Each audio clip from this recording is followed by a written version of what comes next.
চাকুরি জাতীয়করণের দাবিতে রংপুরে আনসার বাহিনীর বিক্ষোভ।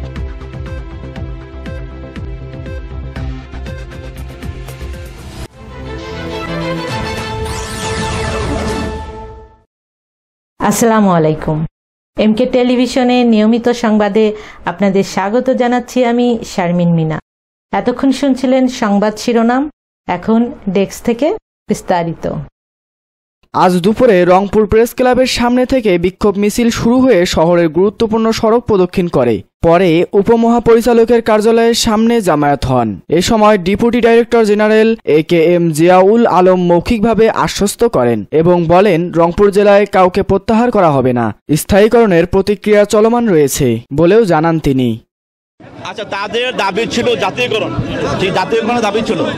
এই জাতীয়করণের সাথে আপনার আমাদের মহাপরিচালক মহোদয় সহ আমাদের বাহিনী এবং আমাদের যে গভর্নমেন্ট, এটার সাথে আমরা এটা জাতীয়, এটা যৌক্তিক দাবি এবং এটার সাথে আমরা সকলে সহমত পোষণ করছি।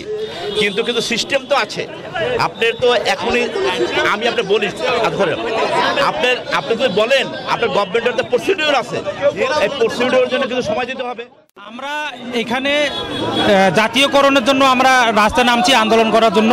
আমরা অনেক দিন থেকে চুক্তি ভিত্তিতে আছি। আমরা 3 বছর চাকরি করি, 3 বছর পরে আমাদেরকে রেস্টে পাঠার পরে 6 মাস এবং 10 মাস 11 মাস যায়, যাওয়ার পরে আমাদের আবার চাকরি দেওয়া হয়, আবার 3 বছর পরে আবার রেস্টে পাঠায়। এইভাবে আমরা চাই না, আমরা জাতীয়করণ চাই, আমরা সরকারি হতে চাই। আমাদের মূল দাবি হচ্ছে স্থায়ীকরণ। স্যারেরা বলতেছে আমরা জাতীয়করণের মূল দাবি, এক দফা এক দাবি। সারা বাংলাদেশে আমাদের মোট আনসার ৭৭,০০০ সামথিং, ৮০,০০০ও না। অথচ গ্রাম্য পুলিশকে করা হলো সরকারিকরণ, জাতীয়করণ মাত্র ৪৫,০০০। আর আমাদের চলমান আছে ৫৫,০০০। এখন ১৪,০০০ আনসার রেস্টে বসা। কারণ প্রতি 3 বছর পর পর আমাদের 6 মাসের অধিক 10 মাস 12 মাস লেগে যায় একটা আনসারকে রেস্টে পাঠানো হয়।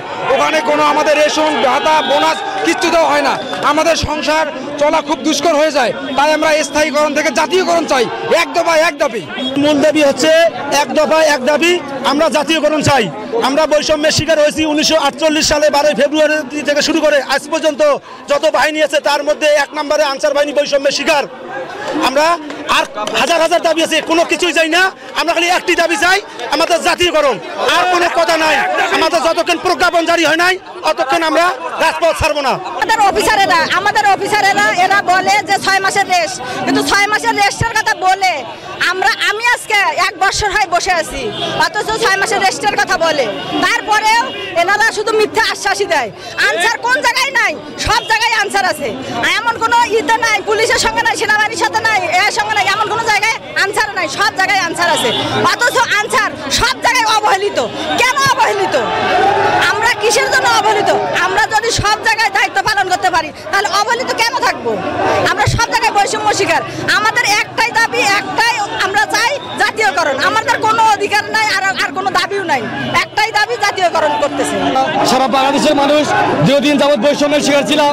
সেভাবে আমরা আনসার 1948 সাল থেকে নির্যাতিত, নিপীড়িত, নির্যাতিত। তাই আমরা বলতে চাই মাননীয় উপদেষ্টা মহোদয়ের কাছে, আমাদের সারা বাংলাদেশ যখন বৈষম্য মুক্ত হয়েছে, আমরা আনসার বৈষম্য মুক্ত চাই। আমরা আমাদের আনসারকে জাতীয়করণের জন্য দাবি জানাচ্ছি, জোর দাবি জানাচ্ছি। আমাদের দুঃখ কষ্ট আমাদের সংসারের দিকে থেকে, আমাদের কর্মস্থলের দিকে থেকে আমাদের সমস্ত কিছু দুর্নীতিমুক্ত করে আমাদেরকে জাতীয়করণ করতে হবে। এই দাবি আমরা মাননীয় উপদেষ্টা মহোদয়ের কাছে জানাচ্ছি, আমাদের ডিজি মহোদয়ের কাছে জানাই এবং সারা বাংলাদেশের বুদ্ধিজীবী সকলের কাছে আমাদের এই দাবি উত্থাপন করছি। আমরা প্রজ্ঞাপন ছাড়া কোনো রাজপথ ছাড়বো না।